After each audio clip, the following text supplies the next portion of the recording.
നമ്മുടെ ഹൃദയങ്ങൾ ഈ പർവ്വതത്തേക്കാൾ കടുത്തതാണോ? അല്ലാഹു സുബ്ഹാനഹു വ തആല ഖുർആനെ പറ്റി പറഞ്ഞെന്താ? ലൗ അൻസൽന ഹാദൽ ഖുർആന അലാ ജബലിൻ ലറഅയ്തഹു ഖാശിഅൻ മുതസദ്ദിഅൻ മിൻ ഖശിയത്തില്ലാ. ഒരു പർവ്വതം വെറും കല്ലാണ്. ആ ഒരു പർവ്വതത്തിലേക്ക് നാം ഈ ഖുർആനിനെ അവതരിപ്പിച്ചിരുന്നുവെങ്കിൽ, ഇറക്കിയിരുന്നുവെങ്കിൽ, അത് അല്ലാഹു സുബ്ഹാനഹു വ തആലയെ സംബന്ധിച്ചുള്ള പേടി കാരണത്താൽ അത് പൊട്ടിത്തകർന്നു പോകുന്നത് നീ കണ്ടേനെ റസൂലേ. അല്ലാഹു സുബ്ഹാനഹു വ തആല നബി സല്ലല്ലാഹു അലൈഹി വസല്ലം പറയാം, നമ്മുടെ ഹൃദയങ്ങൾ ഈ പർവ്വതത്തേക്കാൾ കടുത്തതാണോ? വെറും ഒരു ഇറച്ചി കഷ്ണമാണ്. ഈ ഇറച്ചി കഷ്ണമാണോ കൂടുതൽ സോഫ്റ്റ്, അതോ പർവ്വതം പോലത്തെ കല്ലാണ്? ഏതാ കൂടുതൽ സോഫ്റ്റ് ഉള്ളത്? എന്താ? നമ്മുടെ ഹൃദയം. ആ ഹൃദയം പൊട്ടിത്തകരുന്നുണ്ട്. നമ്മുടെ ഹൃദയത്തിന് ആ പർവ്വതം പൊട്ടിത്തകരുന്നുണ്ട്. എന്നാൽ നമ്മുടെ ഹൃദയത്തിന് യാതൊരു മാറ്റവും ഈ ഖുർആൻ കേൾക്കുമ്പോഴോ വായിക്കുമ്പോഴോ ഉണ്ടാകുന്നില്ലെങ്കിൽ അത് വലിയ പോരായ്മ തന്നെയാണ്. വലിയ പോരായ്മ തന്നെയാണ്. ഇതിന് ഏറ്റവും വലിയ കാരണം എന്താണെന്നറിയോ? എന്താ കാരണം? അറബി ഭാഷ അറിയാത്തതാണ്. ഏറ്റവും വലിയ കാരണം അറബി ഭാഷ അറിയാത്ത.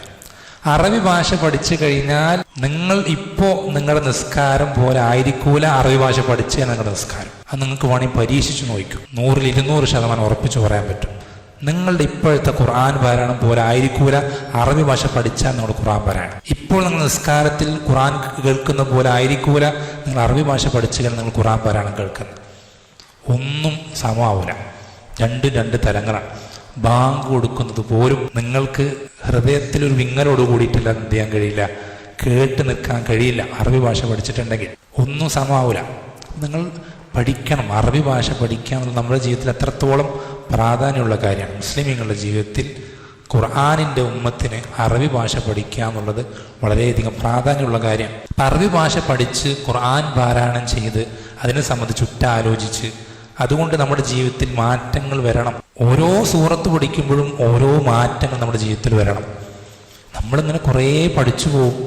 പക്ഷെ നമ്മുടെ ജീവിതത്തിൽ ഈ ഖുർആൻ കൊണ്ട് വരേണ്ട മാറ്റങ്ങളൊന്നും വരുന്നില്ലെങ്കിൽ നമ്മൾ ഖുർആനിൻ്റെ ആളാവൂല. നമ്മൾ ശ്രദ്ധിക്കണം. ഒരാൾ ഖുർആൻ ആദ്യം മുതൽ അവസാനം വരെ പൂർണ്ണമായിട്ടും ഒരക്ഷരം പോലും വിടാതെ മനഃപ്പാടമാക്കിയിട്ടുണ്ടെന്ന് വിചാരിക്കുക. പക്ഷെ അയാൾക്ക് ഈ ഖുർആനിൽ പറയപ്പെടുന്ന ഗുണവിശേഷങ്ങളൊന്നും അയാളിൽ ഇല്ലെങ്കിൽ അയാൾ ഖുർആനിൻ്റെ ആളാവൂല. ഖുർആനിൻ്റെ ആളാവൂല അല്ലേ? സലഫുകൾ ഉദാഹരണം പറയാറുണ്ട്. ഒരാൾ ഖുർആൻ മനഃപ്പാടമാക്കി ഒരുത്തൻ ഖബറിന്റെ മുന്നിൽ സുജൂദ് ചെയ്യുകയോ ഖബറിനെ തവാഫ് ചെയ്യുകയോ ചെയ്യുന്നവരാണെങ്കിൽ അവൻ ഖുർആനിൽ ഒരു അക്ഷരവും തെറ്റിക്കുന്നില്ലെങ്കിൽ പോലും അവൻ ഖുർആനിൻ്റെ ആളാവൂല. ഒരാൾ ഖുർആനിൻ്റെ ആളാകുന്നത് ഖുർആൻ എന്തിനവതരിപ്പിച്ചുവോ ആ ഒരു ലക്ഷ്യം മാറ്റം അവനിലുണ്ടാകുമ്പോഴാണ്. ഖുർആൻ അവതരിപ്പിച്ചതിൻ്റെ ഒന്നാമത്തെ ലക്ഷ്യം തൗഹീദാണ്.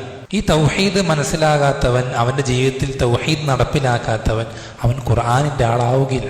ഇങ്ങനെ ഈ കേവലം പാരായണവും അല്ലെങ്കിൽ ആ വിഷയങ്ങൾ മാത്രമല്ല, മറിച്ച് അതിനെപ്പറ്റി ഉറ്റാലോചിക്കലും അത് നമ്മുടെ ജീവിതത്തിൽ മാറ്റങ്ങൾ ഉണ്ടാകാനുള്ള കാരണമായി തീരലൊക്കെ വളരെ പ്രധാനപ്പെട്ട കാര്യമാണ്.